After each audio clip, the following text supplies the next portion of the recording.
പന്നി ഫാമിലേക്കുള്ള ഭക്ഷണ മാലിന്യത്തിന്റെ മറവിൽ പ്ലാസ്റ്റിക് മാലിന്യ കടത്ത് പിടികൂടി ജില്ലാ എൻഫോഴ്സ്മെന്റ് സ്ക്വാഡ്. മാലിന്യം കയറ്റിവന്ന ലോറി സ്ക്വാഡ് കണ്ടുകെട്ടി. ചിറ്റാരിപ്പറമ്പിൽ നടന്ന പരിശോധനയിലാണ് ലോറി പിടികൂടിയത്. പന്നി ഫാമുകളിലേക്ക് ഹോട്ടലിൽ നിന്നും മറ്റും ഭക്ഷണ അവശിഷ്ടങ്ങൾ എത്തിക്കുന്നത് പതിവാണ്.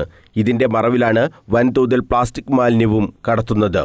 തലശ്ശേരിയിലെയും പരിസര പ്രദേശങ്ങളിലെയും ഹോട്ടലുകളിൽ നിന്നും ശേഖരിച്ച ഭക്ഷണ മാലിന്യത്തിന്റെ കൂടെയാണ് വൻതോതിൽ പ്ലാസ്റ്റിക് മാലിന്യവും കടത്തിയത്.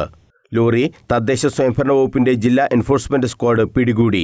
ചിറ്റാരിപ്പറമ്പ് ഹെൽത്ത് സെന്റർ വാർഡിൽ പ്രവർത്തിക്കുന്ന പന്നി ഫാമിലേക്കുള്ള മാലിന്യവുമായി എത്തിയ KL 9 AP 0912 എന്ന ലോറിയാണ് പിടികൂടിയത്. ഭക്ഷണ മാലിന്യത്തിനൊപ്പം പ്രത്യേക കവറുകളിലായാണ് ലോറിയിൽ പ്ലാസ്റ്റിക് മാലിന്യവും കൊണ്ടുവന്നത്. അനധികൃതമായി മാലിന്യം കൊണ്ടുവന്ന വാഹനം കണ്ടുകെട്ടാൻ എൻഫോഴ്സ്മെന്റ് സ്ക്വാഡ് ചിറ്റാരിപ്പറമ്പ് ഗ്രാമപഞ്ചായത്തിന് നിർദ്ദേശവും നൽകി. ഫാം പരിശോധനയിൽ സ്ഥാപനത്തിനു ചുറ്റും അലക്ഷ്യമായ രീതിയിൽ മാലിന്യം വലിച്ചെറിഞ്ഞത് കണ്ടെത്തിയതിനെ തുടർന്നാണ് ഫാമിലേക്കെത്തുന്ന ലോറികൾ സ്ക്വാഡ് നിരീക്ഷിച്ചത്. ഫാമിന് 5000 രൂപ പിഴയും ചുമത്തി. പരിശോധനയ്ക്ക് squad enforcement officer KR Ajaykumar, Praveen PS, A ഷാലിഖ് എന്നിവർ നേതൃത്വം നൽകി. News bureau, Kannur.